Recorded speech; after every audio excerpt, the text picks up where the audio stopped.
From Sacred Heart University in Fairfield, Connecticut, this is The Pulse. Hello, my name is Alessandra Sotaro. And I'm Gino Ganello. Hello, my name is Anthony Materiello. And I'm Victoria Saporito. Hello, my name is Christian Colon. And I'm Tykira Carter. Hello, my name is Jessica Shalou. And I'm Christian Carter. Thanks for joining us. The Sacred Heart community is mourning the loss of one of their own after a tragic accident during a Greek life event. Kaitlyn Nelson, a junior and sister of the Kappa Delta sorority, is being remembered by her friends and loved ones. Throughout the campus, various organizations have dedicated events raising funds for her family during this difficult time. Jim Kent brings us more. Kaitlyn embodied a life of love and giving. She was vice president of community service in her sorority, Kappa Delta. Kaitlyn volunteered at her church and at the Newtown Resiliency Center despite losing her father at a young age. He was a Port Authority police officer who was killed on the September 11th terrorist attacks. Thousands of students and friends gathered on campus for a candlelight vigil in honor of Kaitlyn. For the Sacred Heart women's track and field team, winning seems to be a part of every season. This past February, they competed in the Northeast Conference Championship. Gabby Newtow takes us behind the scenes of an exciting day in Staten Island.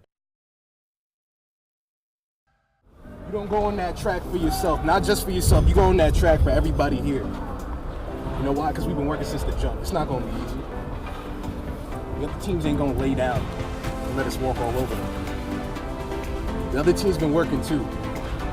It's if you've been working harder than us. If you on that track during practice, make it pretend every race is today, then you deserve to win. We got hard on three, hard on three. 1, 2, 3, hard!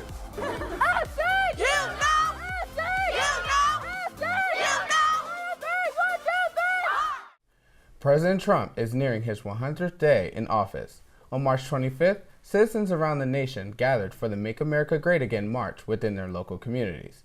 The event was organized to support President Trump and allow Americans to honor their country. Victoria Saporito has the story. This day of nationwide patriotism, as stated in the event description, was held in order to give people the opportunity not only to show support for the president and vice president, but to honor our military, law enforcement, first responders, and the America we call home. Keeping with the political theme, although Sacred Heart is primarily a Catholic campus, on January 31st, President Patillo held a prayer service in solidarity and acceptance of all religious faiths. Nicole Granito brings us this powerful event. President Patillo held a prayer service for Sacred Heart's campus to stand together in solidarity with its Muslim students. This followed President Trump's executive order to ban the citizens of 7 predominantly Muslim countries from entering the United States. This order goes against everything that Sacred Heart stands for. We are Catholic in tradition and spirit. We uphold the God-given freedom and dignity of every human person. This is true both inside and outside the classroom.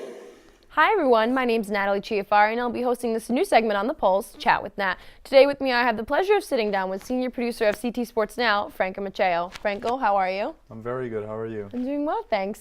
So I have to ask, what's the experience like working with CT Sports Now? How's that been? It's actually been amazing. Just for someone like me, a couple of months ago, I was living in Miami with no prior experience in TV, in sports, in media, or anything for that matter. Wow. So CT Sports Now and just this program at Sacred Heart in general have opened my eyes and doors that I never even could have imagined. The Merritt Canteen has been serving Sacred Heart students for years, and it still has managed to be the #1 eating spot due to their greasy food and comfortable atmosphere. Gabby Newtow has a story. Not only do the students love going here, but there are some very loyal customers who come here every Thursday as part of a tradition. So why do you love Merritt so much? It's good food. I love the food. Because I just been loving it for all my life. It's awesome. That's awesome. I love the food here. It's great. It's clear that the Merritt Canteen is still as popular as ever, which means that their calorific, finger-licking food will continue to satisfy thousands of hungry fast food customers. Thank you guys. Thanks Sacred Heart. It's a very nice school.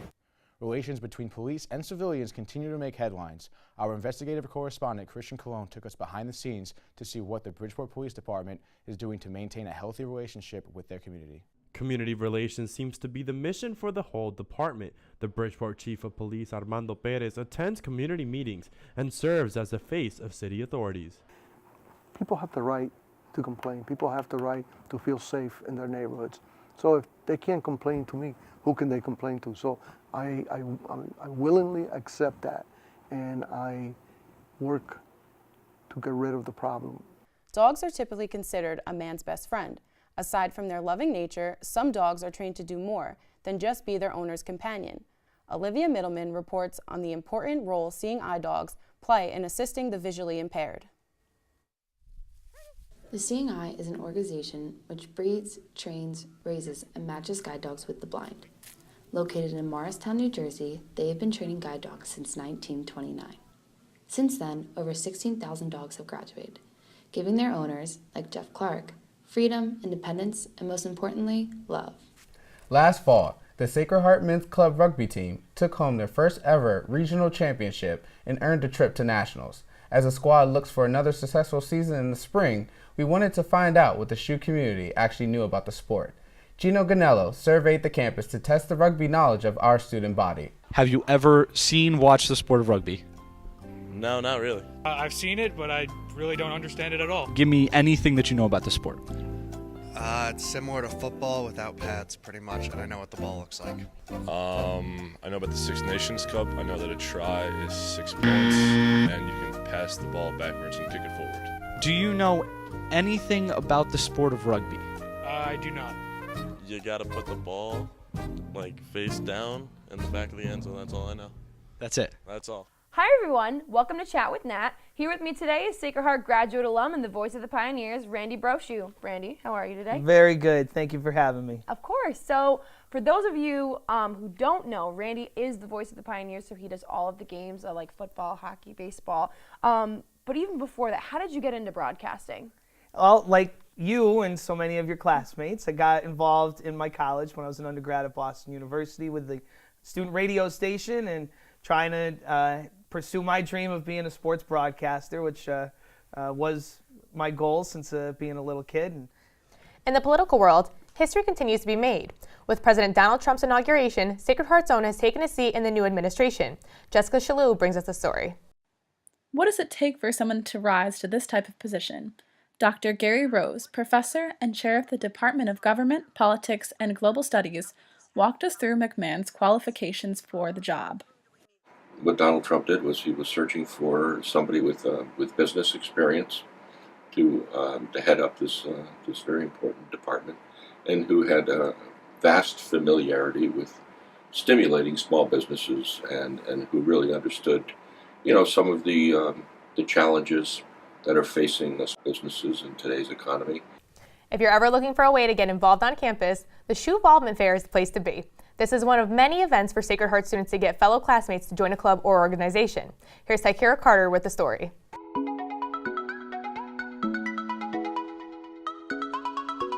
What is your role in the SHU Involvement Fair? Of course, so my role with student government is the vice president of the Council of Clubs and Organizations. So alongside my advisor, Sarah Helfrich, who's the assistant director of student activities, we planned this event. We planned it for about 3 months now and well through break, just to get it as successful as possible and as fun as possible. How do you feel like today turned out? Absolutely. The clubs and organizations are super cooperative, and they're really engaged in the process of getting more people for their clubs. These are people who are passionate about the club or organization that they're a part of, and so they want to recruit more people. And I think today was a huge success. Delta Zeta Sorority held their annual Sing It for Starkey event, raising awareness and funds towards the Starkey Hearing Foundation. Volunteers from different Greek organizations showcased their karaoke talent. Laura Vero brings us the story. The Vice President of Philanthropy, Diamond Leroy, has been planning this event for months. She prides herself not only in the success of this event, but also lending a helping hand to those who need it. I love this. I love everything I do in my life is about people and helping people, and I'm a very people-oriented person. So anything in my life that I could do to help others, I will do. And I feel like being in this role puts me there. I get to make sure that we get involved in the community more. and we make a difference not only around campus and with our philanthropy, but with the city that we are encompassed in, you know? From southern Italy to northern Connecticut, this little pizza restaurant brings the true meaning of family and customer appreciation. Natalie Chiafari brings us the story. It wasn't hard for Jerry's to have customers rolling in from all over. I hear a lot that they like my pizza because we're from New York, we're from the Bronx, and because it's a New York style pizza. Sacred Heart students especially love Jerry's Pizza Monday deal. Nobody had it in Connecticut, in Bridgeport, that it was a Monday special for a large buy was $6 at the time. Then of course everything starts going up and up and up, and we raised it a little bit more. They appreciate and love the tradition that Jerry's has had for so many years. I love them because when they come here, they go, oh my God, we finally found a good pizza. The best pizza in Bridgeport, Connecticut. I even brought you guys some pizza from Jerry's on Main Street. And wow, What? thank you, Natalie. Let's see how this tastes. What a pleasant surprise. Sweet. Oh my God. Wow, it's even as good as they say it is. Yeah, the mayor's right. It's definitely the best pizza in Bridgeport. That's all the news for now. I'm Tykera Carter. And I'm Christian Colon. I'm Gino Ganello. And I'm Alessandra Sataro. I'm Jessica Shalou. And I'm Christian Carter. We'll see you next time on The Pulse.